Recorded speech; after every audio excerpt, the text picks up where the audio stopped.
اس institute کا بہت شکریہ، ابن خلدون انسٹیٹیوٹ کا، کہ انہوں نے مجھے یہ موقع فراہم کیا کہ میں ابھی جو ریسنٹلی میری پی ایچ ڈی مکمل ہوئی ہے، اس میں جو میں نے ریسرچ کی ہے اس کے کچھ اہم نکات بڑے جامع انداز میں اور اختصار کے ساتھ آپ لوگوں کے سامنے رکھوں۔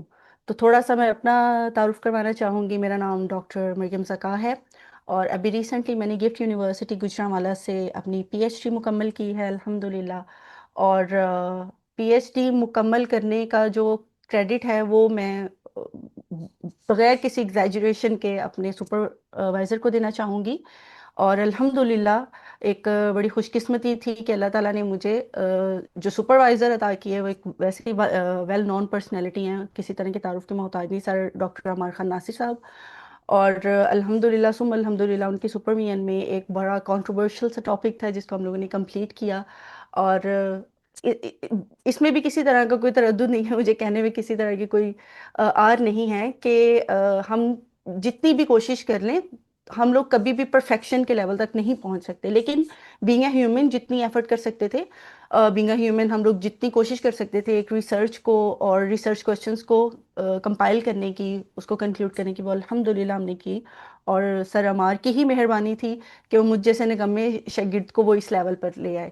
تو once again I would like to thank this institution کہ انہوں نے مجھے یہ اپرچونٹی دی، اور ان شاء اللہ تعالیٰ اس ایک چھوٹی سی نشست میں میری حد الوسع کوشش ہوگی کہ میں اپنے تھیسس کے کی پوائنٹس آپ لوگوں کے ساتھ شیئر کر سکوں، اس ٹاپک کے کی پوائنٹس آپ کے ساتھ شیئر کر سکوں، کچھ اپنے جو ذاتی ایکسپیرینسز ہیں اس ایک ٹاپک کو لے کے وہ آپ لوگوں کے ساتھ آپ کے سامنے رکھ سکوں۔ تو بلال بھائی ذرا پلیز کنفرم کیجیے گا اگر میری سلائڈس شیئر ہو جائیں۔ جی جی شیئر ہے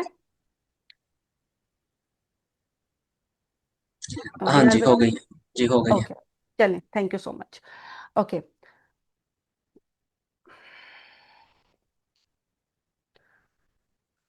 تو میرے ٹاپک کا ٹائٹل، ریسرچ ٹاپک کا پی ایچ ڈی کے ٹائٹل تھا پاکستان میں فیمنزم کے معاصر بیانے، ان کا تجزیاتی مطالعہ۔ تو جو کنٹمپریری نیریٹیوز تھے فیمنزم کے پاکستان میں، as we know that feminism بنیادی طور پر ایک ویسٹرن آئیڈیالوجی تھی، ہے ایک ویسٹرن نظریہ اور ایک ویسٹرن مغربی معاشرے میں پنپنے والی تحریک تھی۔ اب ایک لمبے عرصے کے بعد کسی نہ کسی انداز میں آہستہ آہستہ وہ پاکستان میں بھی آ گئی۔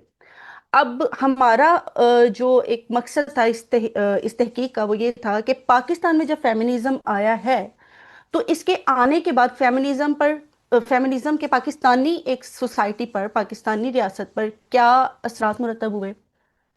کیا اس تحریک کے آنے کے بعد کوئی پازیٹیو امپیکٹ آیا یا نیگیٹو امپیکٹ آیا؟ اس کے کیا کانسیکوینسز دیکھنے کو ملے؟ کیا اس بنیاد پر ہمارے معاشرے میں، پاکستانی معاشرے میں کسی طرح کی کوئی طبقاتی تقسیم یا کوئی طبقاتی کشمکش ہمیں دیکھنے کو ملی؟ اور اس ایک تحریک کے اوپر یا اس ایک کانسیپٹ کے اوپر، اس ایک تصور کے اوپر پاکستان میں موجود افراد یا پاکستانی سوسائٹی نے کیا نیریٹیوز بلڈ کیے، کیا ان کے بیانیے ہمیں دیکھنے کو ملے؟ کیا ایز اٹ از فیمنزم جس طرح وہ ایک تحریک تھی اس کو ایز اٹ از قبول کر لیا گیا، ایکسیپٹ کر لیا گیا اور اس کو امپوز کر دیا گیا، یا اس کو اپنے اندر ڈالنے کی کوشش کی گئی، یا اس کے اندر کوئی رد و بدل کر کے کچھ اپنی منا لی، کچھ اس کی مان لی، کچھ اس طرح امپیکٹ آیا، یا مکمل طور پر اس کو نگیٹ کر دیا گیا؟ تو یہ کچھ سوالات تھے جن کو ہم لوگوں نے اپنی اس تحقیق میں مد نظر رکھتے ہوئے ان کے جواب تلاش کرنے کی کوشش کی۔